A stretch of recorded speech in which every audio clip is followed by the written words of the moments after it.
pretty proud to show them off because they worked hard and they're sounding good. We have a narrator for this portion of our program, and these students that you see right here are going to provide the sound effects and the soundtrack to our story tonight. So, without further ado, I'd like to welcome to the stage Cascade Middle School's own Benjamin Workman-Smith.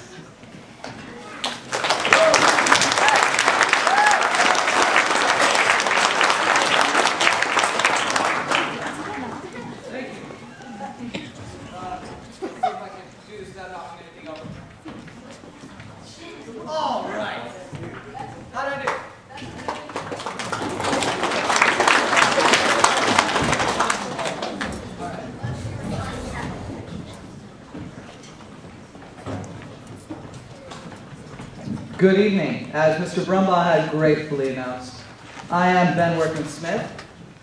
I hope you all enjoy what we're about to perform for you. And please note that this story is very twisty, turny, and Halloween-y at best. And hope you enjoy. These people are great sound effects makers. Enjoy.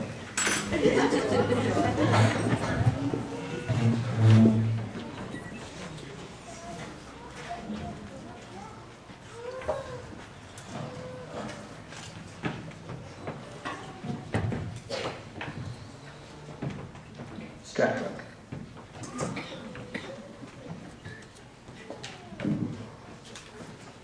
The Halloween of 1966 was a typical Halloween for most Cedar residents. Costumes, candy, and good fun with family and friends. Rusty Armstrong and Harmony Copeland, however, will never forget the events that occurred on that particular Halloween night. Dun, dun, dun.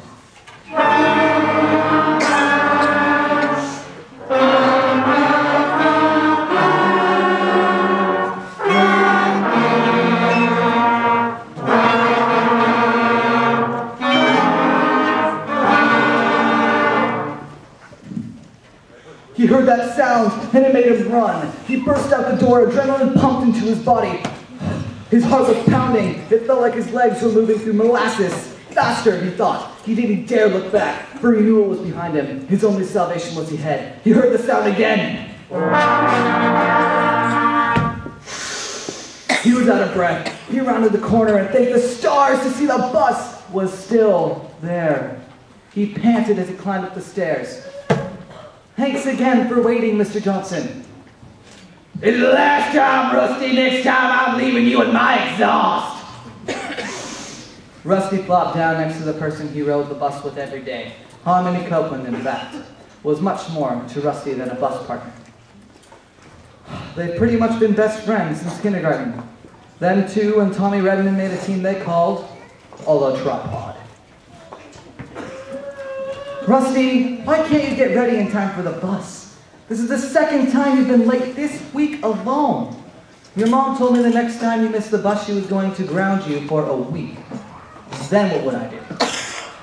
I'm still getting used to these morning band classes. I'm getting scared my mom's patience has run out with me.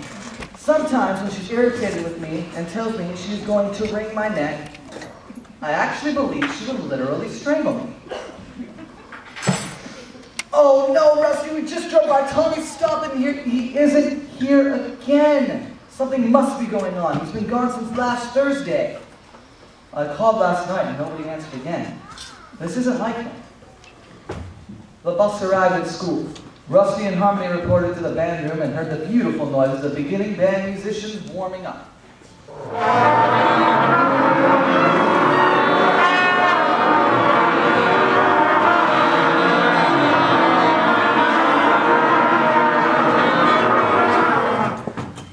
Good morning, class, and happy Halloween. This morning we're going to rehearse Hot Cross Bun for our performance later on at the elementary school later this week. Except I notice that Tommy is not here yet again. If someone could please find out where Tommy is, that would be great. I'm getting a little concerned because if he doesn't get these absences excused, he won't be able to participate in our trip later on this year. For now, Can Nikki please fill in for Tommy? Thank you, Nikki. All right, here we go, man. Here's hot cross.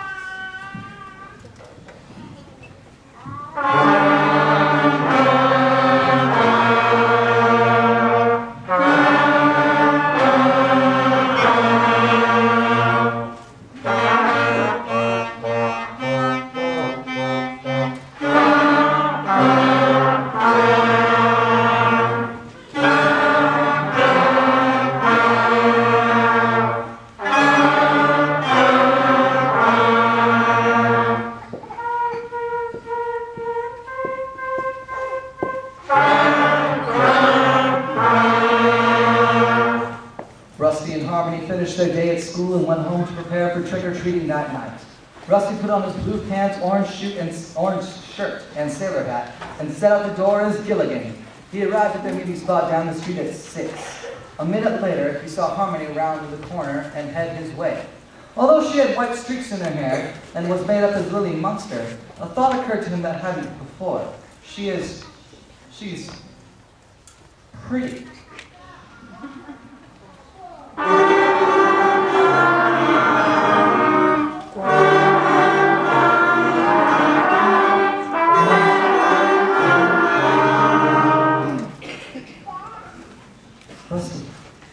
Rusty. Hey, Rusty! Oh, what? What are you looking at? You're staring at me with your mouth open. Nothing. What'd you have for dinner? Leftover spaghetti. Why? I like spaghetti. I know. You came over for dinner last night just because we were having spaghetti. Do you think Tommy will be here? Let's give you 10 minutes. 10 minutes went by and no Tommy. Tommy was always early for meeting up, so Rusty and Harmony knew he was going to show. Well, I don't want to trick-or-treat without Tommy. I'll just be thinking about how much I wish he was here all night. Well, let's go find him then. Let's go to his house. No, his house is too far away. Let's just go to Aunt Rhodey's. She lives way closer and she'll know where he is.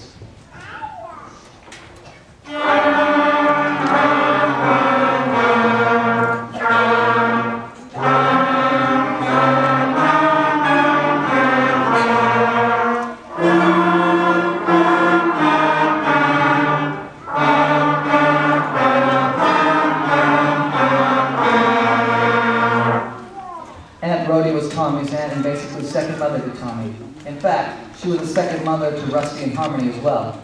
The three of them were always visiting Aunt Rhodey, hearing her stories and enjoying her baked sweets that they all kept secret from the parents. Just as the two started off for Aunt Rhodey's, Rusty felt a drop. Then Harmony felt a drop.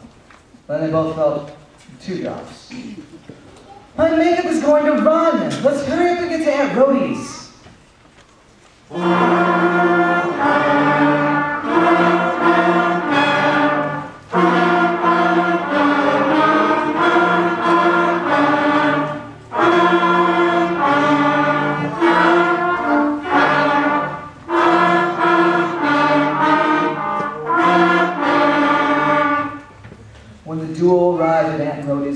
Paused for a second at her gate. They didn't say anything right then, but later as they discussed the night in painstaking detail with each other, they would realize they both, though the same thing. Aunt Rhodey's house looked different.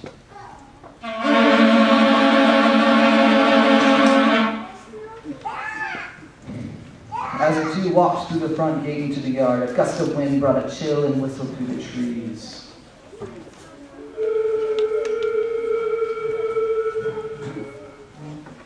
Rusty led the way up the path that was littered with fallen leaves. He noticed a spider on a web spread between the tall posts of her porch. Rusty only thought it was odd because he knew Aunt Rhodey hated spiders. Because she'd call him over and ask him to take care of them from time to time.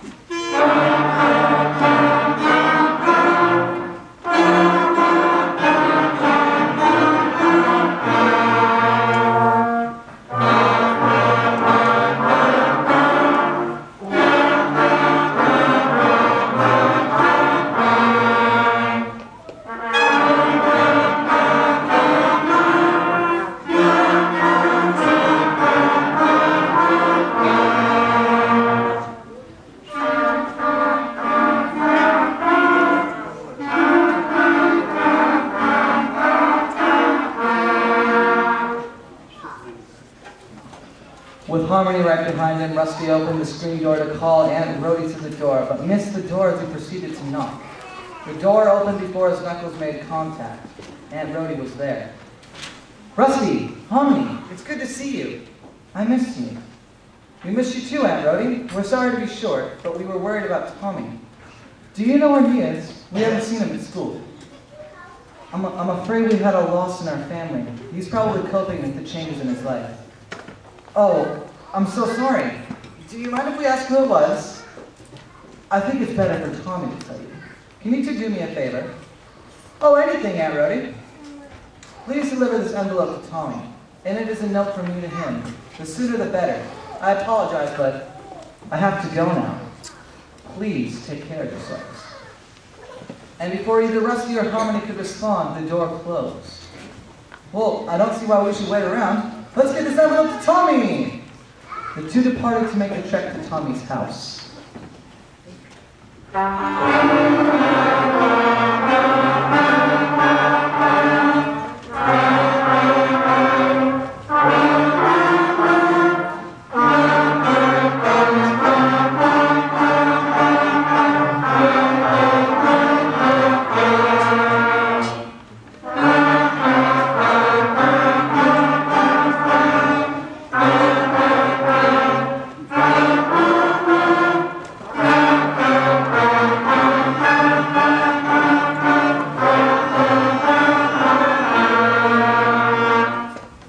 Unfortunately for the two, the trek from Aunt Rhody's house to Tommy's led them past the cemetery. Normally during the day or any other evening, this wouldn't be an issue. But because it was Halloween and dark, it became an issue. The cemetery didn't have any houses around it or across the street from it. The streetlight that normally lit that stretch of the street had burnt out the night before. Rusty and Harmony slowed as they approached the black abyss that enveloped the cemetery.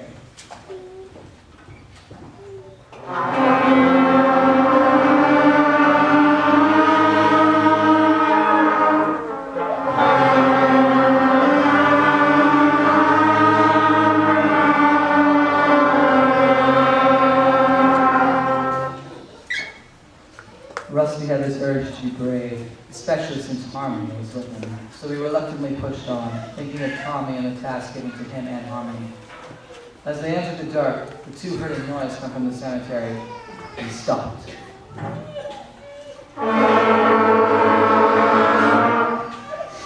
What was that? Asked Harmony. Nothing, Rusty lied. They took a couple of steps and heard it again, except this time it was closer.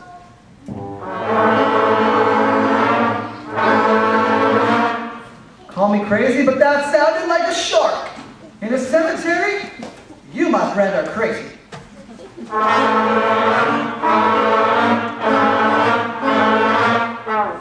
Never mind, that's definitely a shark. Now run!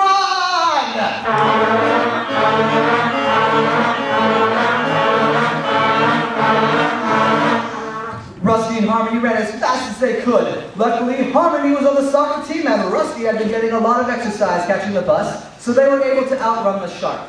They ran all the way to Tommy's house. Harmony and Rusty ran up the path to Tommy's house and rapped on the door. It took a bit for Tommy's mother to answer the door. She invited them in and fetched Tommy. Tommy solemnly entered the living room where Rusty and Harmony were seated. Tommy! Harmony exclaimed. I was so worried about you. Harmony jumped up and gave Tommy a hug. Thanks, Harmony. Hey, Rusty. It's good to see that you are okay, Tommy. Harmony and I were worried that something had happened to you. Thanks, Rusty. I'm hanging in there. We heard what happened. We're sorry for your loss. We know there isn't much we can do, but we're here for you. Oh, thanks, Harmony. Other than just coming to see you, Aunt Rhody sent this note for you. What?